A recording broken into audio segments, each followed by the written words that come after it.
Please take a seat. There we go. Welcome. Wake up. There we go.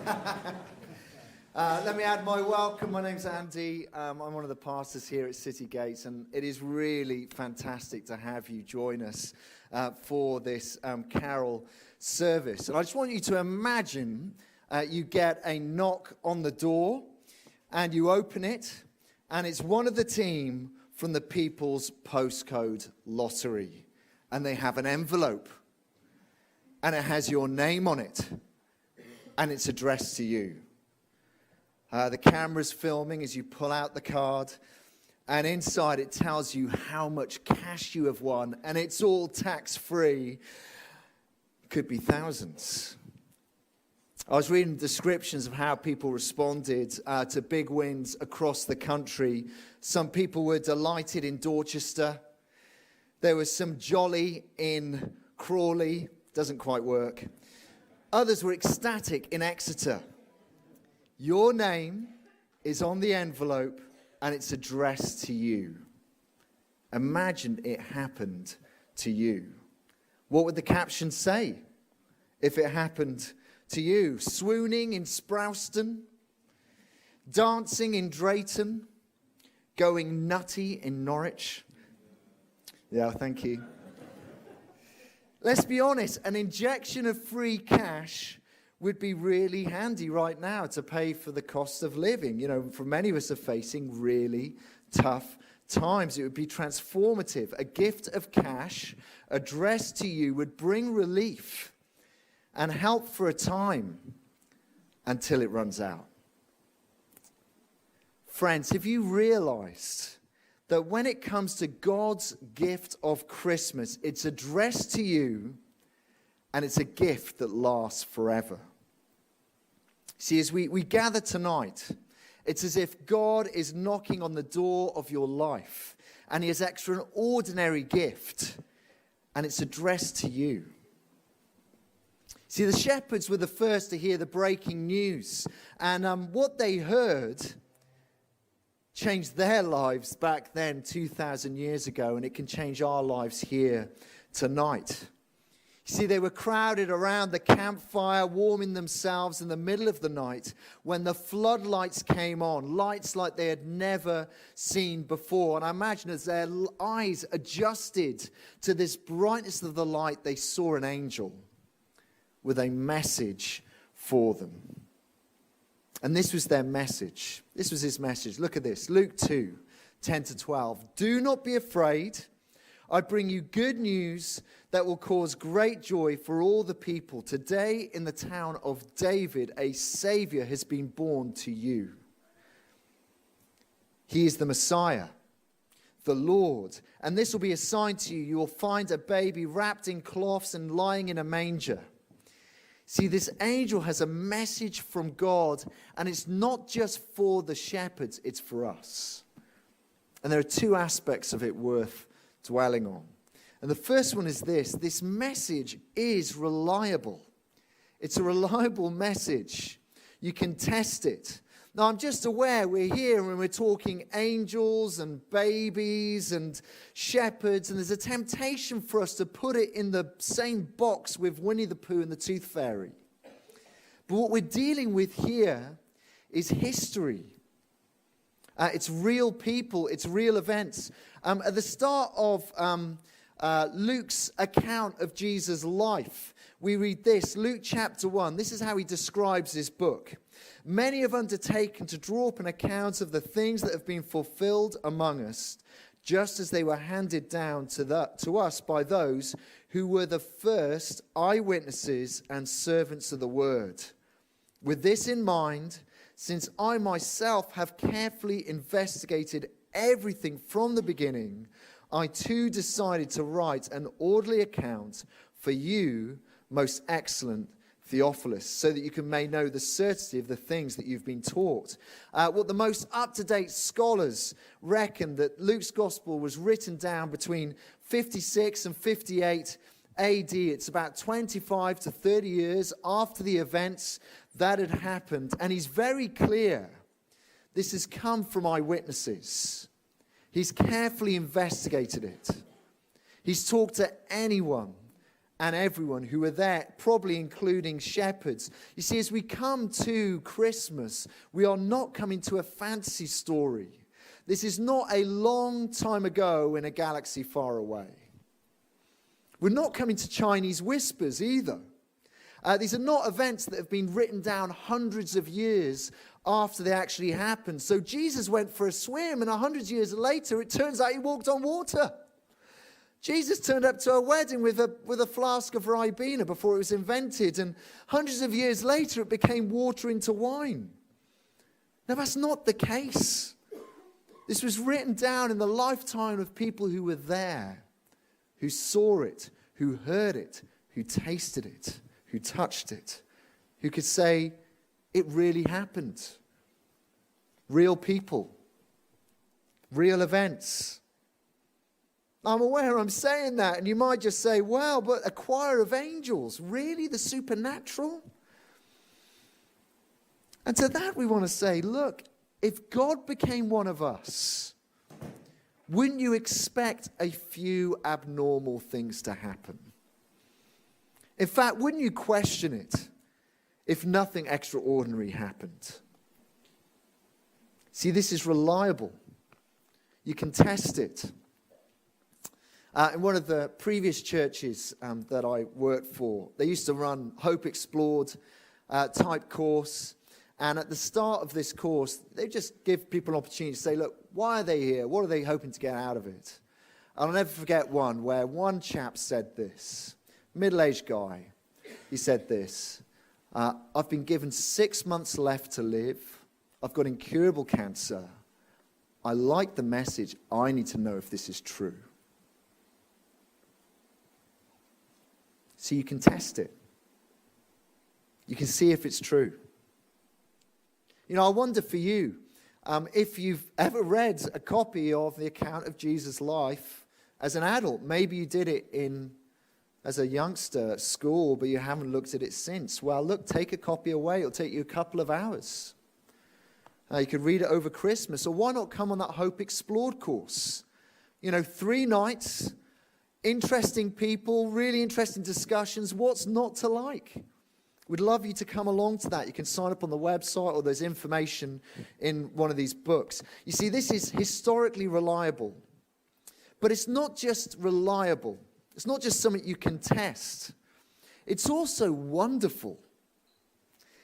See, what happened that first Christmas is wonderful. God has come for you.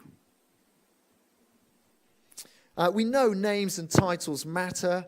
I don't know if you heard of the robber who went into a shop and he pointed his weapon at the first person he saw, and he said, before I rob you, I need you to tell me, what is your name? And this lady said, my name is Jane. And he said, my mum was called Jane, that's fine. No, I can't do anything to you, you sit down. And he turned to the next person, he pointed his weapon at them, and he said, tell me your name.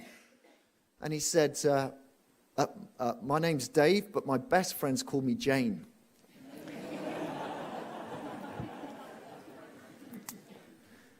Names and titles matter, but look at the 3 titles that are given to this baby. So the first title is this. Look at this, verse 11. He says, today in the town of David, a Savior has been born to you. He's a Savior. See, he will save people from their sins through his own self-sacrifice on the cross. See, Jesus didn't come to tell us how to be saved. He came to save us. And the difference is absolutely crucial. It's not that he stood on the side of an icy river overflowing as humanity is drowning, shouting out advice on how to escape. Now let's be clear. The human condition is broken. It's in a mess.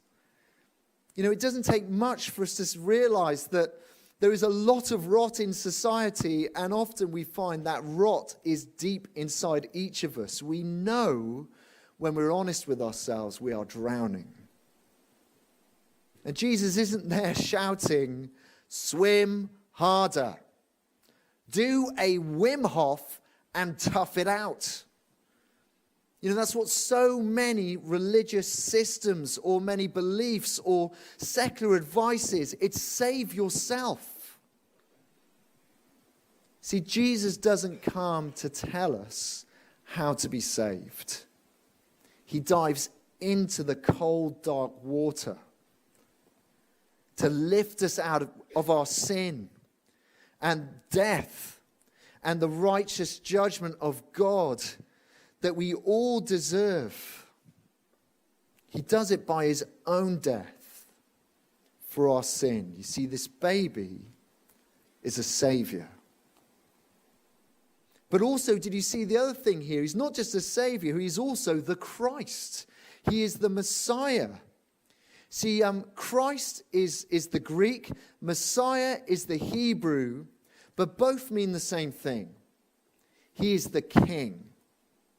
He is God's eternal King. He is the King of David's descendant. See, the promises made in the first half of the Bible about this king are painted on a canvas that is the largest imaginable. This king will come and overturn death. He will rebuild the whole of creation. He will bring the world we all want and long for. That is the Christ. That is this baby. But there's a third title he is given. He's not just the Savior. He's not just the Messiah, the Christ. He is also the Lord. See, who alone could accomplish everything promised of this Savior and King? No one less than the Lord Almighty.